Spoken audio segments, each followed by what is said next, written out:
नमस्कार दोस्तों, स्वागत है आपका हमारे YouTube चैनल जीके ट्रैकर पे। देखिए फ्रेंड्स, आज के इस वीडियो में हम बात करेंगे जो हमारी एक सीरीज़ है उत्तराखंड परीक्षा वाणी वन लाइनर सीरीज़, और आज हम इस सीरीज़ का 22वां भाग हम कवर करेंगे। इस सीरीज़ में हम पूरी परीक्षा वाणी को वन लाइनर के फॉर्मेट में कवर कर रहे हैं। अभी तक 21 पार्ट में 1050 प्रश्नों को कवर कर चुके हैं। तो आज हमारा ये 22वां भाग है। अगर आपने अभी तक प्रीवियस पार्ट्स नहीं देखे, आप उन्हें प्लेलिस्ट में जाके देख सकते हैं। तो चलिए आज की इस वीडियो को शुरू करते हैं। पहला प्रश्न है आज का, स्वामी विवेकानंद आश्रम किस ताल के निकट स्थित है? जो स्वामी विवेकानंद आश्रम है ये आपके चंपावत जनपद में है, और चंपावत का जो श्यामला ताल है इस ताल के निकट स्थित है आपका स्वामी विवेकानंद आश्रम। ठीक है, एक और चीज आपको याद रखनी है, इसी ताल के निकट एक प्रसिद्ध मेला लगता है, झूला मेला। तो पूछा जा सकता है झूला मेला कहाँ लगता है? चंपावत में श्यामला ताल के तट पर। दूसरा प्रश्न है आज का, लदिया और रठिया नदी के संगम पर स्थित है। लदिया और रठिया ये दोनों नदियों का संगम होता है चंपावत के मीठा रीठा साहिब में। ठीक है, इंपॉर्टेंट जगह है, आपको याद रखना है। ठीक है, कौन कौन सी नदियों का संगम होता है? लदिया और रठिया नदियां। यह जो मीठा रीठा साहिब है यहाँ पर गुरुद्वारे की स्थापना कब की गई ये भी पूछा जा सकता है। तो यहाँ पर गुरुद्वारा 1960 में बनाया गया था। ठीक है, नेक्स्ट है, चंपावत स्थित पूर्णागिरि शक्तिपीठ में मेला कब लगता है? जो आपका पूर्णागिरि शक्तिपीठ है ये आपके चंपावत में है, और यहाँ पर मेला आपका कब लगता है ये क्वेश्चन एग्जैक्टली पेपर में पूछा जा चुका है। पूर्णागिरि शक्तिपीठ में मेला चैत्र नवरात्र के अवसर पे लगता है। तो ये भी इंपॉर्टेंट है, आपको ध्यान रखना है, ये भी पूछा जाता है। नेक्स्ट है हमारा, पाताल रुद्रेश्वर गुफा कहाँ स्थित है? पाताल रुद्रेश्वर गुफा यह बारसी गांव चंपावत में स्थित है, और इस गुफा की खोज 1993 में हुई थी। इंपॉर्टेंट है, दोनों आपको याद रखनी है। लोकेशन कहाँ है? बारसी गांव, गांव का नाम याद रखना है, जनपद चंपावत, और इसकी खोज 1993 में कहा जाता है कि एक 14 वर्षीय बालक के द्वारा इसकी खोज की गई थी। चलिए, पाताल रुद्रेश्वर गुफा कहाँ स्थित है? चंपावत में। और कल वाली वीडियो में हमने देखा था पाताल भुवनेश्वर गुफा, वो पिथौरागढ़ में है। नेक्स्ट है हमारा, उधम सिंह नगर जनपद के गठन कब किया गया था? देखिए, उधम सिंह नगर जनपद का गठन आपका 1995 में किया गया था। 1995 में नैनीताल से इसको अलग किया गया, ये आपको याद रखना है। ठीक है, और जब उत्तराखंड एक अलग राज्य के रूप में गठित होने वाला था, इसका विधेयक पेश किया गया लोकसभा में 27 जुलाई 2000 को। ठीक है, उसके बाद यह सवाल उठा कि क्या उधम सिंह नगर को उत्तराखंड में शामिल करना चाहिए या नहीं। इसके लिए 29 जुलाई 2000 में एक कमेटी ने उधम सिंह नगर पंतनगर का दौरा किया, और उस कमेटी की सिफारिश पर फिर उधम सिंह नगर को उत्तराखंड में शामिल किया गया। उस कमेटी का नाम था जॉर्ज कमेटी। तो ये आपको याद रखना है। ठीक है, तो किस कमेटी की सिफारिश पर उधम सिंह नगर उत्तराखंड का एक जिला बना? वो थी जॉर्ज कमेटी। इसने उत्तराखंड यानी कि पंतनगर का दौरा कब किया? 29 जुलाई 2000 में इसने यहां का दौरा किया था। ठीक है, नेक्स्ट है हमारा, उधम सिंह नगर का मुख्यालय कहाँ स्थित है?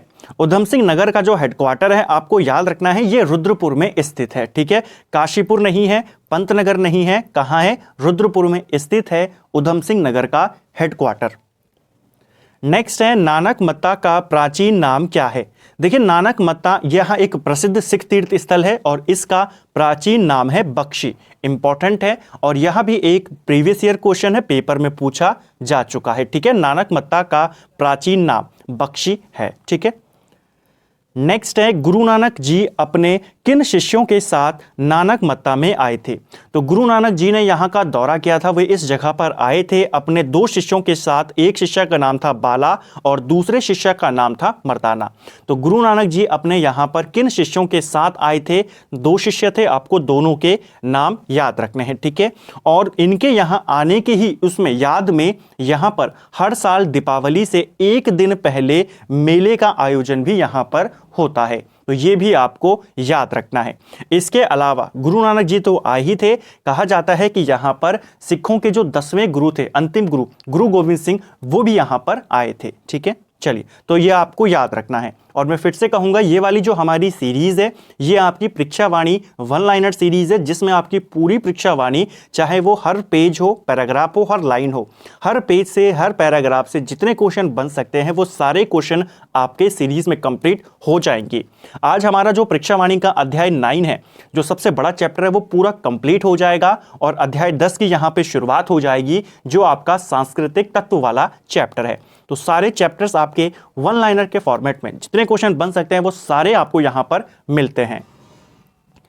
नेक्स्ट है, अटरिया देवी मंदिर कहां स्थित है? अटरिया देवी मंदिर आपके उधम सिंह नगर में स्थित है। इंपॉर्टेंट है, पूछा जाता है। अगला प्रश्न है हमारा, गुमानी पंथ का जन्म कहां हुआ था? देखिए, गुमानी पंथ का जन्म काशीपुर में होता है, यानी उधम सिंह नगर में इनका जन्म हुआ था। 1790 में इनका जन्म हुआ था। ठीक है, फरवरी 1790 में गुमानी पंथ का जन्म उधम सिंह नगर के काशीपुर में हुआ था। इनका मूल नाम क्या है गुमानी पंथ का? तो लोकनाथ पंथ या लोकरत्न पंथ इनका मूल नाम था। ठीक है, और इन्हें कुमाऊं का सबसे प्राचीन कवि माना जाता है। ठीक है, अगर आपको पूछे कुमाऊं का सबसे प्राचीन कवि किसे माना जाता है? गुमानी पंथ को। किसने माना? तो जो जॉर्ज गियर्सन है, इसने गुमानी पंथ को कुमाऊं का सबसे प्राचीन कवि माना था। ठीक है, गुमानी पंथ मूलतः किस भाषा के कवि थे? ये भी पूछा जा सकता है। तो गुमानी पंथ मूलतः संस्कृत भाषा के कवि थे। ठीक है, ये आपको ध्यान रखना है। नेक्स्ट है, काशीपुर का प्राचीन नाम क्या है? काशीपुर का प्राचीन नाम है गौविशाण। ये कई बार पेपर के अंदर पूछा गया है। ठीक है, ह्वेनसांग ने गौविशाण की यात्रा कब करी थी? ये भी हाल ही में पूछा गया, 636 ईस्वी में। ठीक है, 634 ईस्वी में ह्वेनसांग हरिद्वार आता है, 636 ईस्वी में ये काशीपुर में जाता है। और काशीपुर का प्राचीन नाम क्या है? गौविशाण इसका प्राचीन नाम है।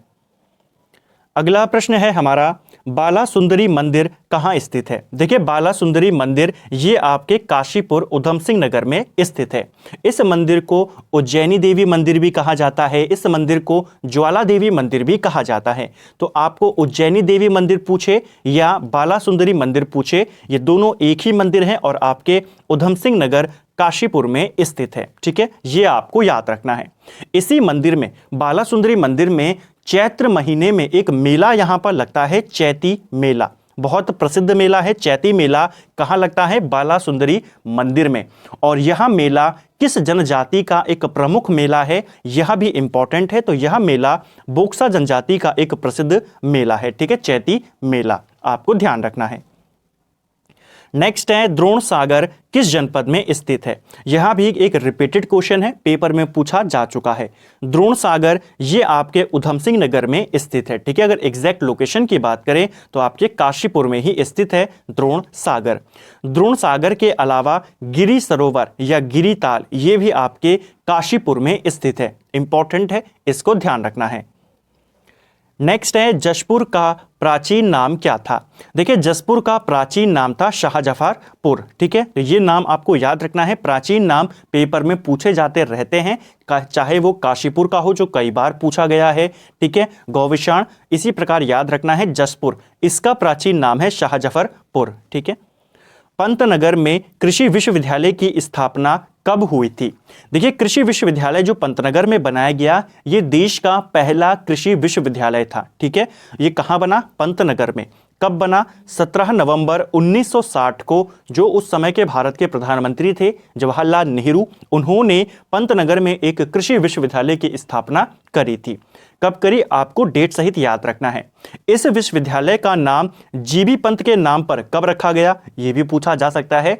जब 1960 में इसका यहाँ पर गठन किया गया, इसको स्थापित किया गया नेहरू के द्वारा, तो इसका नाम गोविंद बल्लभ पंत कृषि विश्वविद्यालय नहीं था। जीबी पंत का नाम इस कृषि विश्वविद्यालय को 1972 में मिला। तो ये भी आपको याद रखना है। स्थापना 1960, जीबी पंत का नाम 1972 में इसके साथ जोड़ा गया।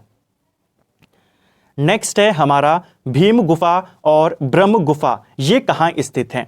भीम गुफा, ब्रह्म गुफा ये दोनों गुफाएं आपके केदारनाथ में स्थित हैं। इंपॉर्टेंट है, आपको ध्यान रखना है। कोटेश्वर महादेव गुफा किस जनपद में स्थित है? देखिए, कोटेश्वर महादेव गुफा पूछे या कोटेश्वर महादेव मंदिर पूछे, दोनों आपके रुद्रप्रयाग में आएगा। ठीक है, कोटेश्वर महादेव गुफा या कोटेश्वर महादेव मंदिर कहाँ है? आपके रुद्रप्रयाग में। लेकिन अगर कोट महादेव मंदिर पूछेगा, हमने लास्ट वीडियो में भी देखा, अगर सिर्फ कोट महादेव मंदिर पूछेगा तो ये मंदिर आपके पौड़ी गढ़वाल में है। ठीक है, और कोटेश्वर बांध पूछेगा तो वो आपका टिहरी में है, भिलंगना नदी पर। तो हर जगह पर जहां पे भी आपके कंफ्यूजिंग टर्म्स होते हैं, हम कोशिश करते हैं उनको वहीं पर रिवाइज करते हुए चल के, उनको वहीं पर कॉन्सेप्ट क्लियर करते हुए चलते हुए। तो उम्मीद है अब ये डाउट और ज्यादा क्लियर हो गया होगा। कोटेश्वर महादेव गुफा पूछे, कोटेश्वर महादेव मंदिर पूछे, दोनों रुद्रप्रयाग में होगा, और कोटेश्वर बांध पूछे तो भिलंगना टिहरी गढ़वाल, और कोट महादेव मंदिर पूछे तो पौड़ी गढ़वाल। नेक्स्ट है हमारा मातंग गुफा और श्रृंगी गुफा। ये दोनों गुफाएं इंपॉर्टेंट हैं, पूछी जा सकती हैं। ये दोनों कहाँ हैं? मातंग गुफा और श्रृंगी गुफा, तो ये आपके उत्तरकाशी में स्थित है। इंपॉर्टेंट है, ध्यान रखना है। इसके अलावा उत्तरकाशी में ही एक और इंपॉर्टेंट गुफा है, पांडव गुफा। तो पांडव गुफा भी आपके उत्तरकाशी के गंगोत्री में स्थित है। नेक्स्ट है शंकर गुफा कहाँ स्थित है? शंकर गुफा ये आपके देवप्रयाग टिहरी गढ़वाल में है, और शंकर मठ आपको याद रखना है, शंकर मठ ये आपके पौड़ी गढ़वाल में है। तो दोनों कंफ्यूजिंग टर्म हैं। कुछ दिन पहले मैंने कम्युनिटी टैब में एक क्वेश्चन डाला था, आपको बताना था इनमें से कौन सी जगह पौड़ी में नहीं है। तो सभी ने शंकर गुफा को देखकर भी कहा कि ये पौड़ी में है। शंकर गुफा देवप्रयाग में है, जो पौड़ी में है वो शंकर मठ है। तो आपको दोनों में कंफ्यूजन नहीं होना है। नेक्स्ट है हमारा सुमेरु गुफा कहाँ स्थित है? सुमेरु गुफा ये आपके पिथौरागढ़ जनपद में स्थित है। ठीक है, ये आपको याद रखनी है। अगला प्रश्न है, गांधी जी ने श्रीमद् भगवत गीता पर अपनी प्रसिद्ध भूमिका अनाशक्ति योग कहाँ पर लिखी थी? तो गीता के ऊपर अपनी जो उन्होंने भूमिका लिखी अनाशक्ति योग, गांधी जी ने यह कौसानी में लिखी थी। ठीक है, जब वो 12 दिन के प्रवास पर कौसानी में आए थे, उन्होंने यहाँ पर गीता के ऊपर अनाशक्ति योग नामक भूमिका लिखी। जहाँ पर लिखी उस जगह को अनाशक्ति आश्रम कहा गया, और इसी दौरान इन्होंने कौसानी को भारत का यहाँ पे स्विट्जरलैंड भी कहा था। ठीक है, कितने दिन के लिए आए थे? 12 दिन के लिए आए थे। नेक्स्ट है सर्वाधिक ऊंचाई पर स्थित 4 धाम कौन सा है? देखिए, उत्तराखंड के अंदर जो 4 धाम हैं, गंगोत्री, यमुनोत्री, बद्रीनाथ और केदारनाथ, यहां पर पूछ रहा है इन चारों में से सर्वाधिक ऊंचाई वाला 4 धाम कौन सा है?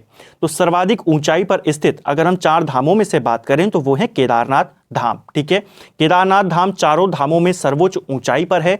दूसरे नंबर पे आता है यमुनोत्री, और फिर आते हैं बद्रीनाथ धाम, और फिर आता है गंगोत्री धाम। ये क्रम आपको याद रखना है। ठीक है, सबसे ऊपर कौन है? केदारनाथ धाम। ऊंचाई की अगर हम बात करें, अगर ओवरऑल मंदिरों की बात करें तो कौन सा मंदिर है उत्तराखंड का जो सर्वोच्च ऊंचाई पर है? वो है तुंगनाथ। ठीक है, ये भी आपको याद रखना है। नेक्स्ट है ऋषिकेश का प्राचीन नाम क्या है? ऋषिकेश का प्राचीन नाम है कुब्जा मृग। ठीक है, तो ये पेपर में कई बार पूछा गया है। ऋषिकेश का प्राचीन नाम यह है कुब्जा मृग। ठीक है, प्राचीन नागनाथ मंदिर कहाँ स्थित है? देखिए, प्राचीन जो नागनाथ मंदिर है ये आपके चंपावत में है, और इस मंदिर का निर्माण कहा जाता है जो चंद राजा था कीर्ति चंद, उसके द्वारा इसका निर्माण यहाँ पर करवाया गया। तो बहुत कम चांसेस हैं कि कीर्ति चंद का नाम पूछा जाए। आपको केवल लोकेशन याद रखनी है। जो प्राचीन आपका नागनाथ मंदिर है ये चंपावत में है, और साइड में लिख लीजिए इसके जो निर्माणकर्ता माने जाते हैं वो कीर्ति चंद को माना जाता है। कीर्ति चंद पहला चंद्रवंश का ऐसा राजा था जिसने गढ़वाल के ऊपर आक्रमण किया। यह भी इंपॉर्टेंट है, आपको ध्यान रखना है। ठीक है, ऑलरेडी हम चंद्रवंश और परमार वंश और उनको पूरा पढ़ चुके हैं एक अलग सेपरेट वीडियो में, जिसमें हमने शुरुआत से लेकर उनकी स्थापना से लेकर उनके खत्म होने तक सारी चीज़ों को एक सिंगल वीडियो में कवर किया है। 2 वीडियो हैं, एक चंद्रवंश का, एक परमार वंश का। आप उन्हें प्लेलिस्ट में जाके देख सकते हैं। नेक्स्ट है केदारनाथ का पैदल मार्ग कहाँ से शुरू होता है? देखिए, केदारनाथ का पैदल मार्ग गौरीकुंड से शुरू होता है। भारत माता मंदिर कहाँ स्थित है? भारत माता मंदिर ये आपके हरिद्वार में स्थित है। इस मंदिर का निर्माण 1983 में स्वामी मित्रानंद के द्वारा करवाया गया था। ठीक है, इंपॉर्टेंट है। भारत माता मंदिर कहाँ है? हरिद्वार में, 1983 में इसका निर्माण स्वामी मित्रानंद के द्वारा करवाया गया। और इस मंदिर का उद्घाटन किसने किया, इसीलिए ये मंदिर ज्यादा फेमस हो जाता है। इस मंदिर का उद्घाटन उस समय के भारत के प्रधानमंत्री इंदिरा गांधी के द्वारा करवाया गया था, या उन्होंने इसका उद्घाटन किया था। तो दोनों याद रखने हैं। कुंजापुरी मंदिर कहां स्थित है? कुंजापुरी मंदिर आपके टिहरी गढ़वाल में स्थित है। इंपॉर्टेंट है, ध्यान रखना है। नेक्स्ट है प्रसिद्ध पर्यटन स्थल लाल टिब्बा, ये कहां है? तो लाल टिब्बा जो ये पर्यटन स्थल है आपके मसूरी में ये पड़ता है। अगला प्रश्न है, अब देखिए हमारा जो अध्याय 9 था, जो हमारे धार्मिक पर्यटन स्थल थे, वो सारा वो जो पूरा चैप्टर है आपका कवर खत्म हो चुका है। और अब हम यहां से आपका अध्याय 10 शुरू हो चुका है, सांस्कृतिक तत्व। अब ज्यादा बड़े चैप्टर्स आपके बचे नहीं है, छोटे छोटे चैप्टर्स हैं, और उन सब के भी आपके जितने क्वेश्चन बन सकते हैं वो सारे आपके इसी प्रकार कवर होंगे। चलिए अब इनको यहां से कवर करेंगे। नेक्स्ट है लाखू गुफा कहां स्थित है? देखिए लाखू गुफा या लाखू उडियार जिसे कहा जाता है, ये आपके अल्मोड़ा जनपद में स्थित है। ठीक है, अल्मोड़ा जनपद में सुयाल नदी के तट पर ये उडियार या ये गुफा स्थित है। हमने जब शुरुआती चैप्टर पढ़ा था ऐतिहासिक काल के बारे में, वहां पर भी हमने ये देखा था कि लाखू गुफा अल्मोड़ा में है, सुयाल नदी के तट पर है। इस गुफा की खोज करी किसने थी? अगर खोज की बात करें तो इसकी खोज 1968 में MP जोशी के द्वारा की गई थी। याद रखना है, ये भी इंपॉर्टेंट फैक्ट है। ठीक है, तो ये सारी चीजें आपको लाखू उडियार को लेकर याद रखनी है। किसी हाल ही में किसी पेपर में पूछा गया था ये कौन सी नदी के तट पर है, तो सुयाल नदी के तट पर स्थित है लाखू गुफा। खोज किसने करी है? MP जोशी। 1968 इसका सही आंसर है, कहीं पर 1963 भी दिया गया है जो कि गलत है। नेक्स्ट है किस स्थान के शैलचित्र में मानव को शिकार करते हुए दिखाया गया है? देखिए मनुष्य को शिकार करते हुए जो लुएथाप के शैलचित्र मिले हैं, लुएथाप अल्मोड़ा में है, यहाँ के जो शैलचित्र मिले हैं यहाँ पर मानव को शिकार करते हुए दिखाया गया है। इसके अलावा मनुष्य को यहाँ पर हाथ में हाथ डालकर डांस करते हुए भी दिखाया गया है। दोनों इंपॉर्टेंट है, आपको याद रखना है। नेक्स्ट है सफेद रंग के शैलचित्र कहां से मिले हैं? देखिए सफेद रंग के शैलचित्र हमें चमोली के किमनी गांव से मिले हैं। यह गांव इंपॉर्टेंट है, पेपर में पूछा जा सकता है। सफेद रंग के शैलचित्र हमें किमनी गांव चमोली से मिले हैं और यह गांव चमोली के थराली के निकट स्थित है। ठीक है, तो एग्जैक्ट लोकेशन भी आपको याद रखनी है। ठीक है, चलिए नेक्स्ट है हमारा ग्वारखा गुफा कहाँ स्थित है? देखिए ग्वारखा गुफा या गोरखा उडियार जिसको कहा जाता है ये आपके चमोली में है और इसको लेकर कई सारे फैक्ट हैं जो एग्जाम के अंदर पूछे जाते हैं। पहला फैक्ट, यह जो ग्वारखा गुफा है किस जनपद में है? तो ये चमोली में है। अगर पूछे ग्वारखा जो ये गुफा है कौन सी नदी के तट पर है, तो यह अलकनंदा नदी के तट पर स्थित है। ठीक है, अलकनंदा के तट पर। तीसरा प्रश्न पूछा जाता है यह ग्वारखा गुफा एग्जैक्ट किस गांव में है? तो चमोली के डुंगरी गांव में स्थित है आपकी गोरखा गुफा। और एक और चीज कि इस गुफा को प्रसिद्ध करने का श्रेय किसको जाता है? तो राकेश भट्ट को इस गुफा को फेमस करने का श्रेय जाता है। तो इस प्रश्न से आपके जो 4 क्वेश्चन हैं चारों आपको याद रखने हैं। ठीक है, कहाँ है? चमोली के डुंगरी गांव में, अलकनंदा के तट पर है और राकेश भट्ट ने इसको फेमस किया था। नेक्स्ट है हमारा नीले रंग के शैलचित्र कहां से मिले हैं? देखिए ऊपर हमने देखा सफेद रंग के शैलचित्र वो हमें किमनी गांव चमोली से मिले हैं और नीले रंग के शैलचित्र हमें उत्तरकाशी के हुडली से मिले हैं। दोनों इंपॉर्टेंट हैं, आपको दोनों याद रखने हैं। ठीक है, इनके अलावा उत्तराखंड में आप जानते हैं अलग अलग मानव आकृतियां या शिलाश्रय भी यहां से मिले हैं। ठीक है, एक है आपका पेटसाल शिलाश्रय और एक है आपका फड़कानौली शिलाश्रय। इन दोनों की खोज यशोधर मठपाल ने करी। दोनों के दोनों अल्मोड़ा से मिले हैं। पेटसाल शिलाश्रय 1985 में खोजा गया और फड़कानौली शिलाश्रय 1989 में खोजा गया। दोनों को आपको याद रखना है। खोजा किसने? यशोधर मठपाल ने। ठीक है, और एक और चीज आपको कमेंट करके बताना है कि किस जगह से हमें योग मुद्रा में मानव आकृतियां मिली हैं। ये क्वेश्चन भी पेपर में पूछा जा सकता है। योग करते हुई मानव आकृतियां हमें कहां से मिली हैं? जनपद अल्मोड़ा है, आपने एग्जैक्ट लोकेशन का नाम बताना है। चलिए नेक्स्ट है, किस पंवार शासक ने मुगल शहजादे सुलेमान सिखों को शरण दी थी?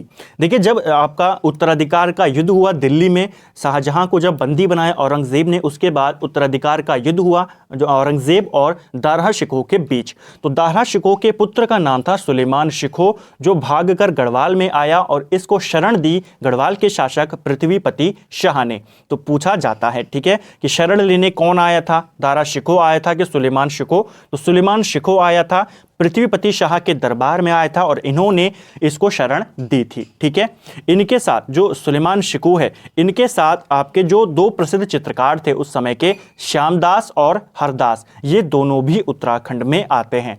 कई बार क्वेश्चन बनता है कि श्यामदास और हरदास किसके साथ गढ़वाल आए थे? तो सुलेमान शिकोह के साथ ये गढ़वाल में आए थे। ठीक है, चलिए नेक्स्ट है हमारा, स्पष्ट रूप से गढ़वाली शैली का सूत्रपात करता किसे माना जाता है? तो देखिए, गढ़वाली शैली का सूत्रपात करता किसे माना जाता है? सबसे अगर प्रसिद्ध चित्रकार पूछेगा गढ़वाली शैली का तो आप बताएंगे मौला राम, लेकिन ये कह रहा है सूत्रपात करता किसको माना जाता है? तो ये माना जाता है हीरा लाल को। ठीक है, ये आपको याद रखना है। अब हीरा लाल कौन था? देखिए, श्यामदास आया, श्यामदास के साथ उसका बेटा हरदास आया। ठीक है, इसका बेटा हरदास का बेटे का नाम था हीरालाल, हीरालाल का बेटा हुआ मंगतराम और मंगतराम का बेटा था मौलाराम। ठीक है, तो ये क्वेश्चन भी बन चुका है आई थिंक कि मौलाराम कौन सी पीढ़ी में हुआ था? तो 5वीं पीढ़ी में हुआ था। ठीक है, हीरालाल जिसे स्पष्ट रूप से गढ़वाली शैली का सूत्रपात करता माना जाता है, ये कौन है? मौलाराम का दादा है। ठीक है, मौलाराम के पिता का नाम कई बार पूछा जाता है, मौलाराम के पिता का नाम है मंगतराम। ये क्रम आपको याद रखना है, पहली पीढ़ी श्यामदास, दूसरी पीढ़ी हरदास, तीसरी हीरालाल, चौथी मंगतराम और फिर उसका बेटा मौलाराम। ठीक है, तो ये आपको पूछा जाता है मौलाराम के पिता का नाम, उसके दादा का नाम। ठीक है, चलिए नेक्स्ट है हमारा, वह पंवार राजकुमार कौन था जो मौलाराम से चित्रकला सीखने श्रीनगर जाता था? देखिए, मौलाराम से चित्रकला सीखने के लिए श्रीनगर जाता था कुंवर प्रीतम शाह, ये आपको याद रखना है। आप जानते हैं पंवारों की राजधानी कहाँ थी? पंवारों की राजधानी श्रीनगर में थी, लेकिन जब यहाँ पर अंग्रेजों ने अपना अधिकार किया तो इनको अपनी राजधानी कहाँ ले जानी पड़ी? पंवारों को टिहरी में ले जानी पड़ी। ठीक है, तो लेकिन मौलाराम की जो आर्ट गैलरी थी वो उस समय भी श्रीनगर में ही रही, ये श्रीनगर में ही रहता था। तो जब पंवार शासक आपके टिहरी में चले गए तब भी कुंवर प्रीतम शाह मौलाराम से चित्रकला सीखने के लिए टिहरी से श्रीनगर का अप डाउन करते थे। तो ये आपको याद रखना है, इंपॉर्टेंट है।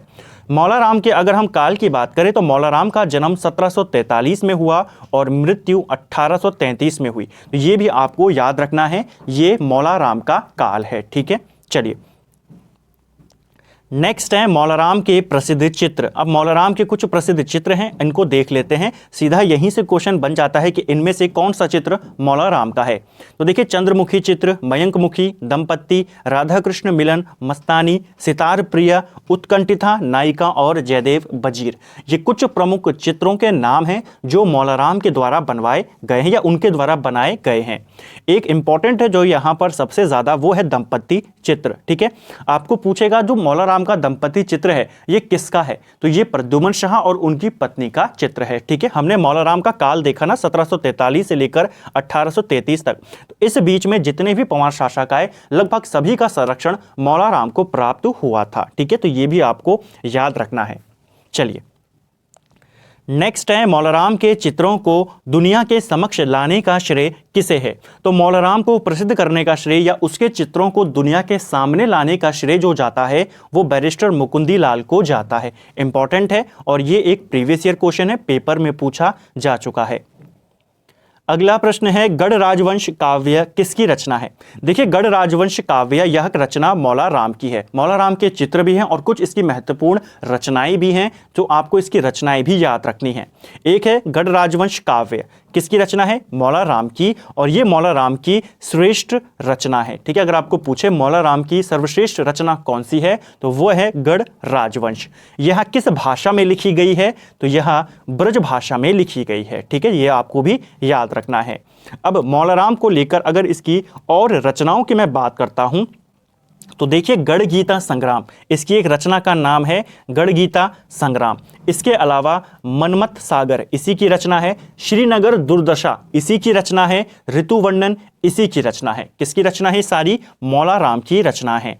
मौला राम से जुड़े अगर अन्य तथ्यों की बात करें, हमने ऊपर मौला राम के पिता का नाम देखा, मंगत राम, ठीक है। मौला राम की माता का नाम था रमा देवी, और मौला राम के पिता का नाम अगर गुरु का नाम पूछे तो गुरु का नाम था राम सिंह, ठीक है। ये कुछ इंपॉर्टेंट है, गुरु राम सिंह, माता रमा देवी, पिता मंगत राम, ठीक है।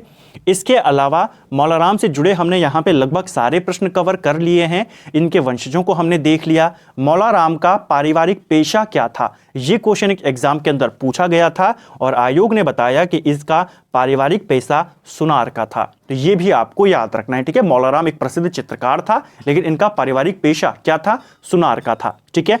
एक और चीज आपको मौला राम से पूछी जा सकती है।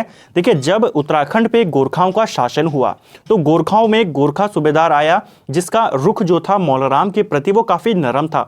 उसने कई सारे गांव या कई सारी जागीरें मौला राम को दी थी, ठीक है। मौला राम ने तब उसे एक उपाधि दी थी दानवीर कर्ण की।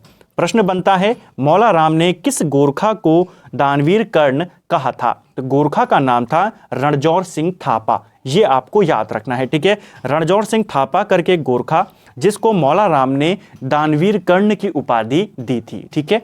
एक पमार राजा जिसने मौला राम को 60 गांव दान में दिए थे।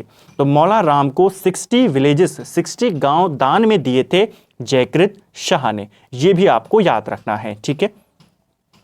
नेक्स्ट है हमारा, चित्रकार चैतू और माणकू किसके दरबार में रहते थे? ये क्वेश्चन भी पेपर में पूछा जा चुका है। जो चैतू और माणकू हैं, ये दोनों के दोनों सुदर्शन शाह के दरबार में रहते थे। नेक्स्ट है, चैतू को किस विषय पर विशेष ख्याति प्राप्त थी? तो चैतू जो था चित्रकार सुदर्शन शाह के दरबार में रहता था, इसको विशेष ख्याति प्राप्त थी कृष्ण लीलाओं का चित्रण पर, ठीक है। यानी कि श्री कृष्ण की लीलाओं के ऊपर ये चित्र बनाता था, उसके ऊपर इसकी विशेषता थी। ये आपको याद रखना है। इसकी चैतू का एक 13 चित्रों की एक पूरी सीरीज है रुक्मणी हरण के नाम से, जो आपके वाराणसी में कला भवन में रखी गई है। तो प्रश्न बनता है कि रुक्मणी हरण की जो चित्र सीरीज पूरी बनाई है वो किसकी है? वो चैतू की है। कहाँ रखी गई है अभी वर्तमान में? तो वाराणसी कला भवन में रखी गई है। कृष्ण लीलाओं पर विशेषता किसको प्राप्त थी? चैतू को। नेक्स्ट है, आंख मिचोली किसकी प्रसिद्ध रचना है? आंख मिचोली की अगर बात करें तो ये प्रसिद्ध रचना है माणकू की। ये आपको याद रखनी है, इंपॉर्टेंट है, ठीक है। रुक्मणी हरण किसका है? चैतू का है। और माणकू की क्या है? आंख मिचोली, ठीक है। और ये दोनों किसके दरबार में रहते थे? तो ये सुदर्शन शाह के दरबार में रहते थे। नेक्स्ट है, सम नोट्स ऑन मौला राम किसकी रचना है? सम नोट्स ऑन मौला राम ये रचना है बैरिस्टर मुकुंदी लाल की, ठीक है। इन्हीं की किताब है, आपको याद रखना है। इसके अलावा इनकी एक प्रसिद्ध किताब जिसके माध्यम से इन्होंने जो मौला राम था उसके चित्रों को दुनिया के सामने रखा, किताब का नाम था गढ़वाल पेंटिंग्स, ठीक है। गढ़वाल पेंटिंग्स किसकी रचना है? बैरिस्टर मुकुंदी लाल की। एक गढ़वाल पेंटिंग इंग्लिश में भी लिखी गई है जिसको वी आर्चर के द्वारा लिखा गया है, ठीक है। मुकुंदी लाल की एक रचना हमने यहाँ पर देखी, एक हमने देखी गढ़वाल पेंटिंग, एक और रचना है बैरिस्टर मुकुंदी लाल की गढ़वाल स्कूल ऑफ पेंटिंग्स, ठीक है। ये तीनों रचनाएं आपको याद रखनी है। नेक्स्ट है, गढ़वाल चित्र शैली एक सर्वेक्षण किसकी रचना है? गढ़वाल चित्र शैली एक सर्वेक्षण यहाँ डॉक्टर कठोच की रचना है, ठीक है। इंपॉर्टेंट है, ध्यान रखना है। पहाड़ी चित्रकला ये किसकी रचना है? तो पहाड़ी चित्रकला ये रचना है किशोरी लाल वैद्य की, ठीक है। किशोरी लाल वैद्य की रचना है पहाड़ी चित्रकला। नेक्स्ट है हमारा, किसी मांगलिक या धार्मिक अवसर पर देहरी लीपने को क्या कहा जाता है? तो किसी मांगलिक या धार्मिक अवसर पर जब देहरी को लीपा जाता है उसे एपण या छिपण कहा जाता है, ठीक है। तो ये आपको याद रखना है, एपण या छिपण किसे कहते हैं? जब हम अपनी जो देहरी होती है उसे लीपते हैं, जिसको सामान्य भाषा में रंगोली कहा जाता है। रंगोली बनाई जाती है, आप जानते हैं। अब इसके अलग अलग राज्यों में अलग अलग नाम है उत्तराखंड में इसे एपण कहते हैं, छिपण कहते हैं। महाराष्ट्र के अंदर इसे रंगोली कहते हैं, ठीक है। रंगोली कहाँ कहते हैं? महाराष्ट्र में। बंगाल के अंदर इसे अल्पना के नाम से जाना जाता है, ठीक है। यानी कि रंगोली, अल्पना, एपण ये सब एक ही नाम है अलग अलग राज्यों के अंदर, ठीक है। मध्य प्रदेश में इसे मंडाना कहा जाता है और तमिलनाडु में इसे झेलम के नाम से जाना जाता है। तो ये सभी नाम क्या हैं? एक ही हैं। चलिए, कई बार आपको ऐसा प्रश्न दे देगा उत्तराखंड में रंगोली को क्या कहते हैं, आपने बताना है एपण, ठीक है। नेक्स्ट है रसोई घरों की दीवारों पर देवी देवताओं के चित्रों को क्या कहते हैं? तो रसोई घर के दीवारों पर जो देवी देवताओं के चित्र आदि बनाए जाते हैं उनको नाथ या टुपुक चित्र कहा जाता है। ये भी इंपॉर्टेंट है, याद रखना है, ठीक है। रसोई घर में जो देवी देवताओं के चित्र बनाए जाते हैं दीवारों पर उन्हें नाथ या टुपुक चित्र कहते हैं। नेक्स्ट है आरती की थाली पर बनाए गए चित्रांकन को क्या कहते हैं? तो आरती की थाली पर जो चित्र आदि बनाए जाते हैं, चित्रांकन बनाए जाते हैं, उन्हें शैली कहा जाता है, ठीक है। इसके अलावा जब शुभ कार्य में बुरी आत्माओं से बचने के लिए जो चित्र बनाए जाते हैं उन चित्रों को सयो कहते हैं, ठीक है। ये भी आपको याद रखना है। जब मंडप पर चित्रांकन आदि बनाए जाते हैं तो उन चित्रों को खोड़िया कहते हैं, ठीक है, जो चित्र मंडप पे बनाए जाते हैं। इसके अलावा जो चित्र प्रवेश द्वार पर बनाए जाते हैं उन चित्रों को मवाली कहा जाता है। ये कुछ इंपॉर्टेंट चित्रांकन है जो आपको याद रखने हैं, ठीक है। आरती की थाली पर जो बनाए जाते हैं उन्हें शैली कहते हैं। बुरी आत्माओं से बचने के लिए जो बनाए जाते हैं उन्हें सयो कहते हैं। मंडप पे जो बनाए जाते हैं उन्हें खोड़िया और प्रवेश द्वार पर जो बनाए जाते हैं उन्हें मवाली कहा जाता है। नेक्स्ट है मिट्टी से निर्मित देवी देवताओं की रंग बिरंगी मूर्ति को क्या कहते हैं? ये क्वेश्चन भी एक प्रीवियस ईयर क्वेश्चन है, पेपर में पूछा जा चुका है। मिट्टी से बनी जो रंग बिरंगी मूर्तियां होती हैं देवी देवताओं की, इनको डिकारे या डिकरा कहा जाता है, ठीक है। तो ये आपको याद रखना है, डिकारे किसे कहते हैं? मिट्टी से बनी देवी देवताओं की रंग बिरंगी मूर्ति को, ठीक है। तो फ्रेंड्स, ये था हमारा उत्तराखंड परीक्षा वाणी वन लाइनर सीरीज का हमने यहाँ पर 22वां भाग देखा और उम्मीद करता हूं आपको ये वीडियो पसंद आया होगा। आज हमारे 1150 प्रश्न यहाँ पे कवर हो चुके हैं और अब हमारा जो 10वां अध्याय है वो शुरू हो चुका है। सांस्कृतिक तत्वों वाला चैप्टर हमारा शुरू हो चुका है और उसके वन लाइनर आपको यहाँ पे देखने को मिलेंगे। पूरा चैप्टर हम इसी प्रकार वन लाइनर के फॉर्म में इनको पढ़ेंगे। उम्मीद करता हूँ आपको आज का वीडियो पसंद आया होगा। अगर आपको ये वीडियो अच्छा लगा है तो वीडियो को लाइक करें, चैनल पे नए हैं तो चैनल को सब्सक्राइब करें, अपने दोस्तों के साथ शेयर करें और कम से कम एक सोशल मीडिया प्लेटफॉर्म पर चैनल का लिंक जरूर डालें और वीडियो कैसा लगा कमेंट करके जरूर बताएं। Thank you friends.